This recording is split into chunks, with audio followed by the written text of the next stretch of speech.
ಶ್ರೀ ಗುರುಭ್ಯೋ ನಮಃ. ಮಹಾಭಾರತದ ಪಾತ್ರ ಪರಿಚಯದ ಈ ದಾರಿಯಲ್ಲಿ ಇಂದಿನ ದಿವಸ ಶಕುನಿಯ ವಿಚಾರವಾಗಿ ಚಿಂತನೆ ಮಾಡಬೇಕಾಗಿದೆ. ಮಹಾಭಾರತದ ಉದ್ದಗಲಕ್ಕೂ ತನ್ನ ಪಾತ್ರವನ್ನು ವಿಸ್ತರಿಸಿಕೊಳ್ಳುವ ಮೂಲಕವಾಗಿ ಮಹಾಭಾರತಕ್ಕೆ ಹೊಸ ದಾರಿಯನ್ನು ಕೊಟ್ಟ ವ್ಯಕ್ತಿ ಶಕುನಿ. ಒಂದು ಪ್ರವಾಹದಲ್ಲಿ ಮಹಾಭಾರತ ಹರಿಯುತ್ತಿದ್ದರೆ ಅನಂತರ ತನ್ನ ಕುಯುಕ್ತಿ, ಕುಬುದ್ಧಿ ಹಾಗೂ ಹೊಸ ವ್ಯವಸ್ಥೆಯ ಮೂಲಕವಾಗಿ ತನ್ನಲ್ಲಿ ಸಿದ್ಧಿಸಿದ ಅಕ್ಷವಿದ್ಯೆ ಅರ್ಥಾತ್ ದ್ಯೂತ ಈ ವಿದ್ಯೆಯ ಮೂಲಕವಾಗಿ ಮಹಾಭಾರತದ ಹರಿಯುವಿಕೆಗೆ ಹೊಸ ದಾರಿಯನ್ನು ಒದಗಿಸಿಕೊಡುವ ಮೂಲಕವಾಗಿ ತನ್ನ ಪಾತ್ರವನ್ನು ಆ ಮೂಲಕವಾಗಿ ನಿರ್ವಹಿಸಿದ ಒಂದು ವಿಶಿಷ್ಟವಾದಂತಹ ಪಾತ್ರ. ಅಂತಹ ಶಕುನಿ ನಮಗೆ ಮಹಾಭಾರತದ ಕಥಾನಕಕ್ಕೆ ಬರುವುದು ಧೃತರಾಷ್ಟ್ರನ ವಿವಾಹದ ಸಂದರ್ಭದಲ್ಲಿ. ಧೃತರಾಷ್ಟ್ರನಿಗೆ ವಿವಾಹವಾಗುವಂತಹ ಸಂದರ್ಭ, ಆ ಸಂದರ್ಭದಲ್ಲಿ ಸತ್ಯವತಿಯಿಂದ ನಿಶ್ಚಯಿಸಲ್ಪಡುವಂತಹ 3 ಕನ್ಯೆಯರಲ್ಲಿ ಒಬ್ಬಳು ಗಾಂಧಾರದ ಸುಬಲನ ಮಗಳು. ಅವಳಿಗೆ ಗಾಂಧಾರಿ ಅಂತಲೇ ಸಂಬೋಧನೆ ಉಂಟು. ಅವಳನ್ನು ಹಸ್ತಿನಾವತಿಗೆ ಧೃತರಾಷ್ಟ್ರನ ಪತ್ನಿಯಾಗಿ ವರಿಸಬೇಕು ಅಂತ ಭೀಷ್ಮಾದಿಗಳು ನಿಶ್ಚಯಿಸಿದ ಮೇಲೆ ಸುಬಲನು ಅದಕ್ಕೆ ಒಪ್ಪಿಗೆಯನ್ನು ಕೊಡ್ತಾನೆ. ಮಹಾಭಾರತ ಇದರಲ್ಲಿ ಮತ್ತೊಂದು ವಿಚಾರವಾಗಿ ಸ್ವಲ್ಪ ಮಾತ್ರವೇ ಒಂದು ವಿಚಾರವನ್ನು ಹೇಳುತ್ತದೆ. ಸುಬಲನಿಗೆ ಮತ್ತುಳಿದ 10 ಕನ್ಯೆಯರಿದ್ದರು, ಅವರನ್ನೂ ಕೂಡ ಧೃತರಾಷ್ಟ್ರನಿಗೆ ತಾನು ಕೊಟ್ಟಿದ್ದಾನೆ ಅಂತ ಅವರ ಹೆಸರನ್ನು ಕೂಡ ಆದಿಪರ್ವದಲ್ಲಿ ಉಲ್ಲೇಖಿಸ್ತಾರೆ. ಈ ಸುಬಲನಿಂದ ಕಳಿಸಲ್ಪಟ್ಟಂತಹ ಗಾಂಧಾರಿಯ ಒಟ್ಟಿಗೆ ಈ ಶಕುನಿ ಈ ಹಸ್ತಿನಾವತಿಗೆ ಧೃತರಾಷ್ಟ್ರನ ಆಸ್ಥಾನಕ್ಕೆ ಗಾಂಧಾರಿಯೊಟ್ಟಿಗೆ ಬರುವ ಸಂದರ್ಭವೇ ಶಕುನಿಯ ಪ್ರವೇಶ. ಈ ಮೂಲಕವಾಗಿ ಈ ಮಹಾಭಾರತದ ಕಥಾನಕಕ್ಕೆ ಆತನ ಪ್ರವೇಶ ಗಾಂಧಾರಿಯ ವಿವಾಹದ ಸಂದರ್ಭದಲ್ಲಿಯೇ ಆಗುವ ಮೂಲಕವಾಗಿ ಮತ್ತೆ ದುರ್ಯೋಧನನ ಸಾವಿನ ಸಂದರ್ಭ, ಯುದ್ಧ ಪರ್ವದ ಶಲ್ಯ ಪರ್ವದ ತನಕ ತನ್ನ ಅಸ್ತಿತ್ವವನ್ನು ತಾನು ಉಳಿಸಿಕೊಳ್ಳುತ್ತಾನೆ. ಹಸ್ತಿನಾವತಿಯಲ್ಲಿಯೇ ತನ್ನ ಅಸ್ತಿತ್ವವನ್ನು ತಾನು ಉಳಿಸಿಕೊಳ್ಳುತ್ತಾನೆ. ಇಲ್ಲಿ ವ್ಯಾಸರು ಮಹಾಭಾರತದ ಒಂದು ಪ್ರಾರಂಭದಲ್ಲಿ ಪೀಠಿಕೆಯ ಸಂದರ್ಭದಲ್ಲೇ ಒಂದು ವಿಚಾರವನ್ನು ಹೇಳ್ತಾರೆ. ಪ್ರಧಾನವಾಗಿ ಇದು ಧರ್ಮಾಧರ್ಮದ ಯುದ್ಧ. ಈ ಧರ್ಮಾಧರ್ಮದ ಯುದ್ಧದ ಸಂದರ್ಭದಲ್ಲಿ ತನ್ನ ವಿಶಿಷ್ಟವಾದಂತಹ ಒಂದು ಕಲ್ಪನೆಯನ್ನು ನಮ್ಮ ಮುಂದೆ ಕಟ್ಟಿಕೊಡ್ತಾರೆ. ಒಂದು ಧರ್ಮವೃಕ್ಷ, ಇನ್ನೊಂದು ಅಧರ್ಮ ವೃಕ್ಷ ಅಂತ. ಧರ್ಮವೃಕ್ಷದ ಪ್ರತೀಕವಾಗಿ ಧರ್ಮರಾಜನನ್ನು ನಾವು ಕಂಡೆವು ಅಂತಾದರೆ, ವ್ಯಾಸರ ಕಲ್ಪನೆಗೆ ಅನುಗುಣವಾಗಿ ಅಧರ್ಮವೆಂಬ ವೃಕ್ಷಕ್ಕೆ ದುರ್ಯೋಧನ ಮನ್ಯುಮಯೋದ್ರುಮ ಅಂತ ಅಧರ್ಮವೆಂಬ ವೃಕ್ಷಕ್ಕೆ ದುರ್ಯೋಧನನ್ನು ಪ್ರತೀಕವಾಗಿಸ್ತಾರೆ ವ್ಯಾಸರು. ಅರ್ಥಾತ್ ಅಧರ್ಮವೇ ದುರ್ಯೋಧನನ ರೂಪದಲ್ಲಿ, ವೃಕ್ಷ ರೂಪದಲ್ಲಿ ನಾವು ಕಂಡೆವು ಅಂತಾದರೆ ಆ ವೃಕ್ಷಕ್ಕೆ ಒಂದೊಂದು ಅಂಗಗಳನ್ನು ಒಬ್ಬೊಬ್ಬ ವ್ಯಕ್ತಿಯ ಮೂಲಕವಾಗಿ ಕಲ್ಪಿಸಿಕೊಡ್ತಾರೆ. ಈ ಸಂದರ್ಭದಲ್ಲಿ ಆಚಾರ್ಯ ಮಧ್ವರು ಒಂದು ಕಡೆ ಹೇಳ್ತಾರೆ, ತಾತ್ಪರ್ಯ ನಿರ್ಣಯದಲ್ಲಿ ಹೇಳ್ತಾರೆ, ದುರ್ಯೋಧನನು ಕಲಿಸ್ವರೂಪ ಅಂತ. ದುಷ್ಟ ಕೆಲಸಕ್ಕೆ ಅಥವಾ ಅಧರ್ಮಕ್ಕೆ ಮೂರ್ತ ಸ್ವರೂಪವಾದ ಕಲಿಯ ಪ್ರತಿಮೂರ್ತಿಯೇ ದುರ್ಯೋಧನನಾಗಿದ್ದ.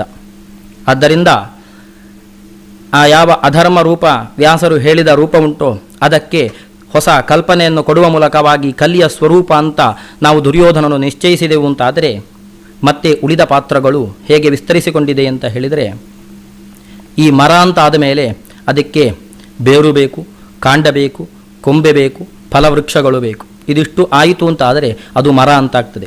ನಾವೀಗ ಈ ಶಕುನಿಯ ಪಾತ್ರ ಅಧರ್ಮದ ಕುಕೃತ್ಯದ ಸ್ವರೂಪದಲ್ಲಿ ಅಥವಾ ಅಧರ್ಮದ ಸಂದರ್ಭದಲ್ಲಿ ಶಕುನಿಯ ಪಾತ್ರ 4ನೆಯ ಸ್ಥಾನಕ್ಕೆ ಬಂದು ನಿಲ್ತದೆ.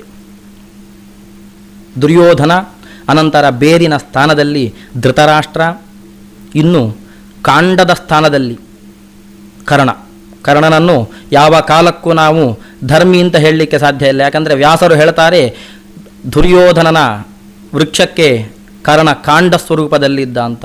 ಇನ್ನು ಶಕುನಿ ಆತ ಕೊಂಬೆಯ ಮೂಲಕವಾಗಿ ವಿಸ್ತಾರಕ್ಕೆ ಮತ್ತು ತನ್ನ ಪರಿಧಿಯನ್ನು ವಿಸ್ತರಿಸುವ ವ್ಯವಸ್ಥೆಯಲ್ಲಿ ಕೊಂಬೆಗಳು ಅತ್ಯಂತ ಪ್ರಧಾನವಾದ ಪಾತ್ರವನ್ನು ಪಡೆದುಕೊಳ್ಳುತ್ತವೆ. ಅಂತಹ ಕೊಂಬೆಯ ಸ್ಥಾನದಲ್ಲಿ ವ್ಯಾಸರು ಶಕುನಿಯನ್ನು ಚಿತ್ರಿಸ್ತಾರೆ.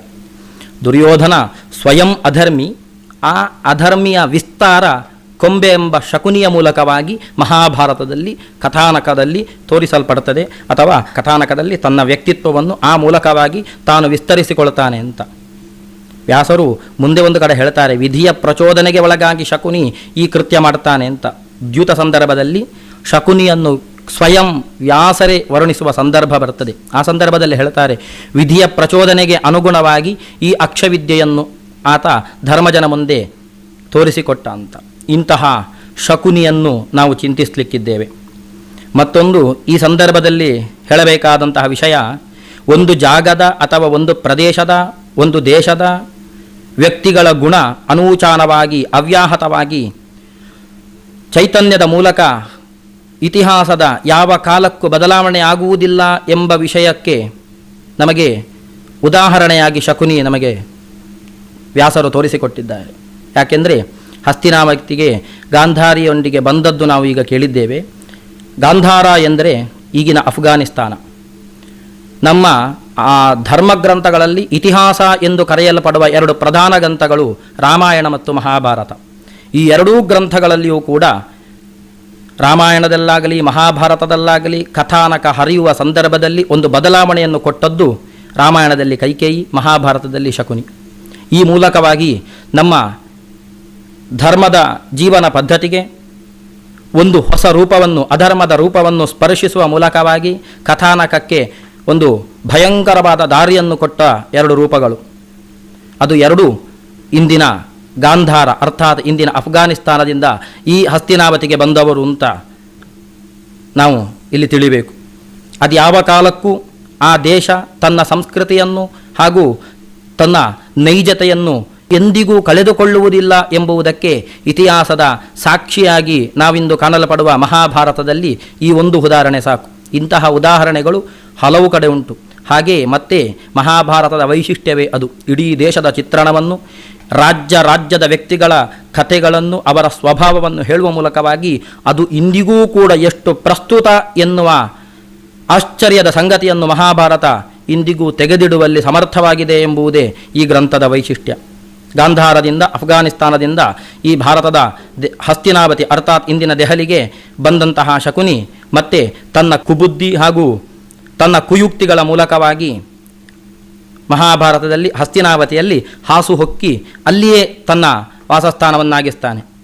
ಆತನಿಗೆ ಮದುವೆ ವಿಚಾರವಾಗಿ ನೋಡುವುದಾದರೆ ಮದುವೆಯ ವಿಚಾರದಲ್ಲಿ ಮಹಾಭಾರತ ಮೌನವಾಗಿರ್ತದೆ. ಆದರೆ ಅವನ ತಮ್ಮಂದಿರ ವಿಚಾರಗಳನ್ನು ಹಾಗೂ ಒಬ್ಬ ಮಗ ಉಲೂಕನೆಂಬ ಒಬ್ಬ ಮಗನಿದ್ದ ಎಂಬ ವಿಚಾರವನ್ನು ಕೂಡ ಮಹಾಭಾರತ ಸ್ವಲ್ಪ ಅಲ್ಲಲ್ಲಿ ಹೇಳುತ್ತದೆ.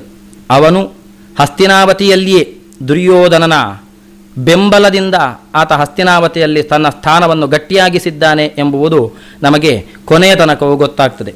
ಯಾಕಂದರೆ ಆತನಿಗೆ ಗಾಂಧಾರಿಯ ಬೆಂಬಲವಂತೂ ಖಂಡಿತ ಇರಲಿಲ್ಲ. ಧೃತರಾಷ್ಟ್ರನದ್ದು ಅದು ಸ್ವಲ್ಪ ಮಟ್ಟಿಗೆ ಬೆಂಬಲವು, ಹಾಗೆಯೇ ವಿದುರನಲ್ಲಿ ಮಾತಾಡುವ ಸಂದರ್ಭದಲ್ಲಿ ಸ್ವಲ್ಪ ಮಟ್ಟಿಗೆ ವಿರೋಧವು, ಆ ರೀತಿಯಾಗಿ ಒಂದು ದ್ವಂದ್ವ ಪ್ರಸಂಗದಲ್ಲಿ ಧೃತರಾಷ್ಟ್ರನಿರ್ತಾನೆ. ಆದರೆ ಅದು ಯಾವ ಕಾಲಕ್ಕೂ ಶಕುನಿಯನ್ನು ಬಿಡದೆ ಶಕುನಿಯ ಮೂಲಕವಾಗಿ ತನ್ನ ತಂತ್ರಗಾರಿಕೆಯನ್ನು ಮಾಡಿಕೊಂಡು ಬಂದವ ದುರ್ಯೋಧನ. ಅದಕ್ಕೆ ಅನುಮೋದನೆ, ಪ್ರಚೋದನೆ ಹಾಗೂ ಹೊಸ ವಿಷಯಗಳ ಮೂಲಕವಾಗಿ ದುರ್ಯೋಧನನಿಗೆ ಸದಾಕಾಲ ಬೆಂಬಲವಾಗಿ ನಿಂತಹ ವ್ಯಕ್ತಿ. ನಾವು ಈ ವ್ಯಕ್ತಿಯ ಪಾತ್ರದ ವೈಶಿಷ್ಟ್ಯವನ್ನು ನೋಡುವುದಾದರೆ ನಮ್ಮವರಿಂದ ಅವನನ್ನು ಹೊಗಳಿದ ಮಾತುಗಳನ್ನು ನಾವು ಸ್ವೀಕಾರ ಮಾಡಬಾರದು. ಯಾವಾಗ ಶತ್ರುಗಳು ಹೊಗಳುತ್ತಾರೋ ಆವಾಗ ವ್ಯಕ್ತಿಯ ಯುದ್ಧದ ಸಂದರ್ಭದಲ್ಲಿ ಆತನ ಪ್ರತಿಷ್ಠೆ ಗೊತ್ತಾಗ್ತದೆ ಅಂತ.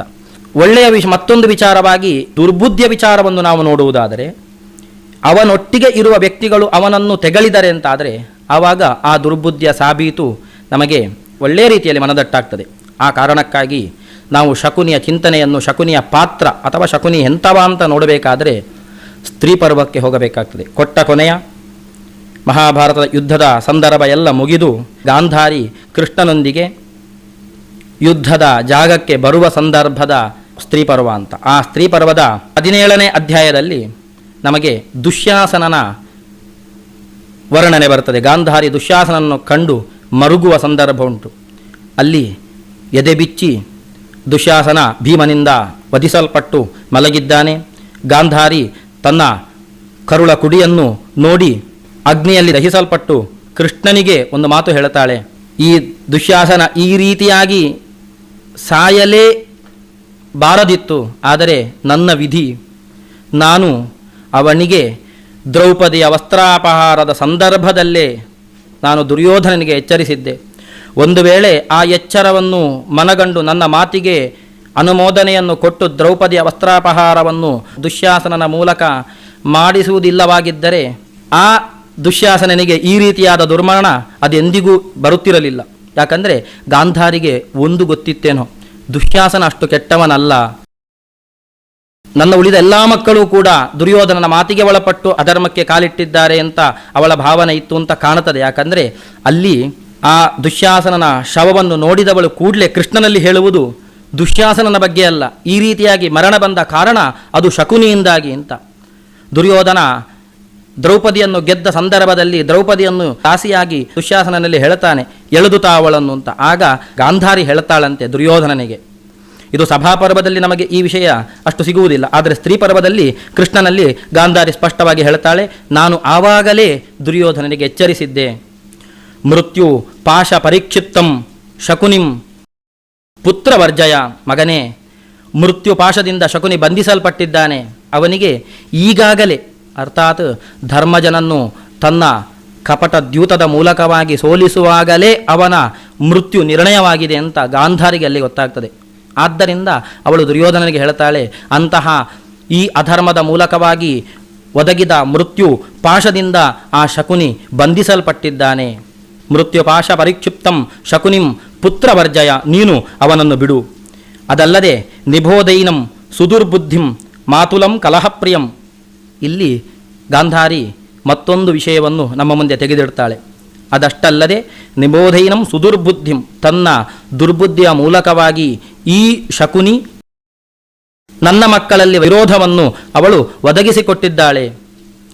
ಸೋದರ ಮಾವನಾಗಿ ಅವರ ಔನ್ನತ್ಯದ ಆಕಾಂಕ್ಷಿಯಾಗಿರಬೇಕಾದ ಈ ಶಕುನಿ ಇವರನ್ನು ಪರಸ್ಪರ ಕಲಹಕ್ಕೆ ಕಾರಣೀಭೂತನನ್ನಾಗಿಸಿ ಅವರನ್ನು ಹೊಡೆದಾಡಿಸಿ ಅದರ ಮೂಲಕವಾಗಿ ಆತ ಸುಖ ಪಟ್ಟಿದ್ದಾನೆ ಅಂತ ಗಾಂಧಾರಿ ಕೃಷ್ಣನಲ್ಲಿ ಶಕುನಿಯ ಬಗ್ಗೆ ಬೈತಾಳೆ. ಮಾತ್ರವಲ್ಲ, ಅದು ಕಳೆದು ಅನಂತರದ ಅಧ್ಯಾಯದಲ್ಲಿ ಶಕುನಿಯ ಶವವನ್ನು ಕಾಣುತ್ತಾಳೆ.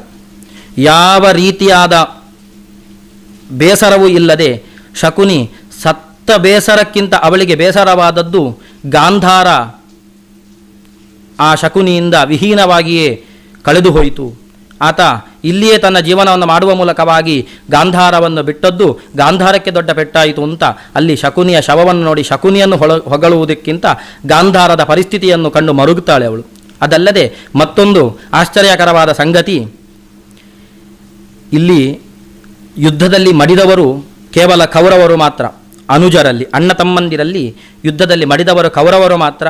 ಪಾಂಡವರು ಇನ್ನೂ ಜೀವಂತ ಇದ್ದಾರೆ. ಆದರೂ ಕೃಷ್ಣನಲ್ಲಿ ವಿರೋಧಯೇತ್ ರುಜುಪ್ರಜ್ಞಾ ನನ್ರುಜುರ್ ಮಧುಸೂದನ, ಈ ಶಕುನಿ ಯುದ್ಧದಲ್ಲಿ ಮರಣ ಹೊಂದುವ ಮೂಲಕವಾಗಿ ಸ್ವರ್ಗ ಪ್ರಾಪ್ತಿಯಾಗಿದೆ. ಈಗಲೂ ವಾಡಿಕೆ ಉಂಟು, ಯುದ್ಧದಲ್ಲಿ ಮರಣ ಹೊಂದಿದವನಿಗೆ ಸ್ವರ್ಗ ಪ್ರಾಪ್ತಿ ಅಂತ. ಆದ್ದರಿಂದ ಯೋಧರಿಗೆ ಆ ವೈಶಿಷ್ಟ್ಯ ಈಗಲೂ ನಮ್ಮ ದೇಶದಲ್ಲಿ ಆ ಚಾಲ್ತಿಯಲ್ಲಿದೆ. ಮಹಾಭಾರತದಲ್ಲಂತೂ ಯೋಧರ ವೈಶಿಷ್ಟ್ಯವನ್ನು ಅಲ್ಲಲ್ಲಿ ವ್ಯಾಸರು ಎತ್ತಿ ಎತ್ತಿ ತೋರಿಸ್ತಾ ಇರ್ತಾರೆ. ಆ ಮೂಲಕವಾಗಿ ಇವಳೊಂದು ಮಾತು ಹೇಳ್ತಾಳೆ, ಈತ ಮಾಡಿದ ದುರ್ಬುದ್ಧಿ ಅಥವಾ ಅಧರ್ಮಕ್ಕೆ ಇವನಿಗೆ ಸ್ವರ್ಗ ಖಂಡಿತ ಸಿಗುವುದಿಲ್ಲ. ಆದರೆ ಯುದ್ಧದಲ್ಲಿ ಸತ್ತಿದ್ದಾನೆ ಎಂಬುದು ಒಂದು ಕಾರಣದಿಂದ ಒಂದು ವೇಳೆ ಇವನಿಗೆ ಸ್ವರ್ಗ ಸಿಕ್ಕಿತು ಅಂತಾದರೆ ಅಲ್ಲಿಯೂ ಕೂಡ ನನ್ನ ಮಕ್ಕಳಿಗೆ ವಿರೋಧವನ್ನೇ ಉಂಟು ಮಾಡ್ತಾನೆವಾ. ವಿರೋಧಯೇ ಋದುಪ್ರಜ್ಞಾ, ಅಂತಹ ವಿರೋಧವನ್ನು ಉಂಟು ಮಾಡುವುದರಲ್ಲೇ ಈತ ನಿಸ್ಸೀಮ ಅಂತ.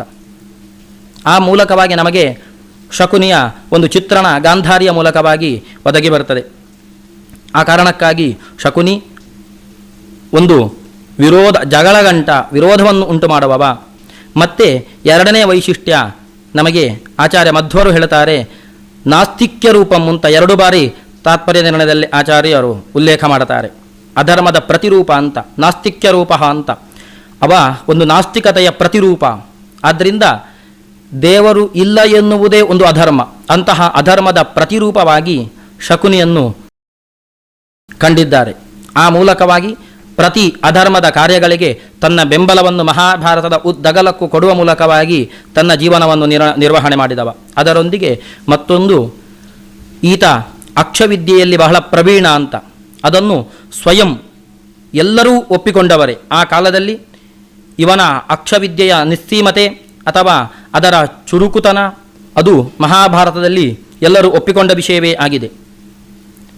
ಆದರೆ ಈ ಅಕ್ಷವಿದ್ಯೆಯಲ್ಲಿ ಕಪಟದ್ಯೂತ ಅಂತ ನಾವು ಈಗ ಯಾವುದು ಹೇಳ್ತಾವೋ ಅದನ್ನು ಧರ್ಮರಾಜ ಒಂದು ಕಡೆ ಹೇಳ್ತಾನೆ, ನಿನ್ನ ಕಪಟವಾದ ದ್ಯೂತ ಅದಕ್ಕೆ ನಾನು ಹೊಣೆಯಲ್ಲ, ನೀನು ಅಧರ್ಮದಲ್ಲಿ ಆಡ್ತಾ ಇದ್ದಿ ಅಂತ ಧರ್ಮರಾಜ ಒಂದು ಕಡೆ ಪ್ರಾರಂಭದಲ್ಲಿಯೇ ಉಲ್ಲೇಖಿಸ್ತಾನೆ.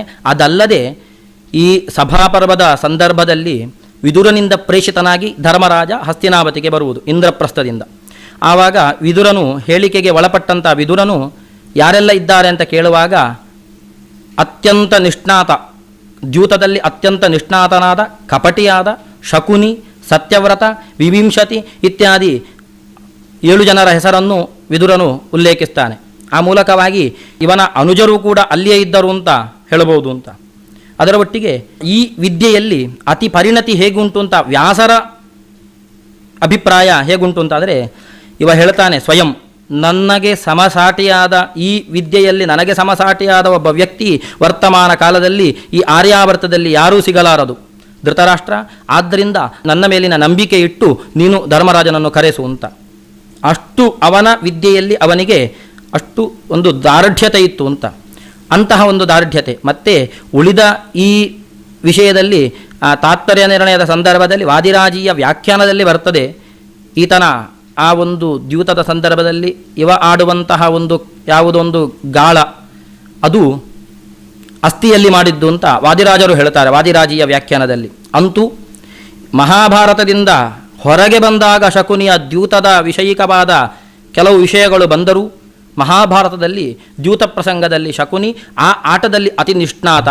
ಮತ್ತು ಸ್ವಯಂ ಅವನೇ ಹೇಳ್ತಾನೆ, ಧರ್ಮರಾಜನಿಗೆ ಈ ಆಟ ಕೇವಲ ಚಟವಾಗಿದೆ ಅಷ್ಟೇ, ಆದರೆ ಅವನಿಗೆ ಈ ಆಟದಲ್ಲಿ ಹೆಚ್ಚು ಗೊತ್ತಿಲ್ಲ, ಅವ ಈ ಆಟದಲ್ಲಿ ಅಜ್ಞಾನಿ ಅಂತ. ಆದ್ದರಿಂದ ಧರ್ಮರಾಜ ಒಂದು ಸಂದರ್ಭದಲ್ಲಿ ಶಕುನಿಯೊಟ್ಟಿಗೆ ಆಡುವಾಗ ದುರ್ಯೋಧನ ಆಡಬೇಕಿತ್ತಲ್ಲ ಅಂತ ಕೇಳುವಾಗ ಶಕುನಿ ಹೇಳುವ ಮಾತದೇ, ಯಾವಾಗಲೂ ಯುದ್ಧ ಎನ್ನುವುದು ದುರ್ಬಲನೊಂದಿಗೆ ಮಾಡಿದಾಗ ಮಾತ್ರ ಅದು ಸುಖವನ್ನು ಕೊಡುತ್ತದೆ. ಆದ್ದರಿಂದ ನನಗೆ ನಿನ್ನೊಟ್ಟಿಗೆ ಯುದ್ಧ ಮಾಡಬೇಕು ಅಂತ ಕಾಣ್ತಾ ಉಂಟು. ಆ ಯುದ್ಧ ಈ ಅಕ್ಷವಿದ್ಯೆಯ ಮೂಲಕವಾಗಿ ನಡಿಬೇಕು ಅಂತ.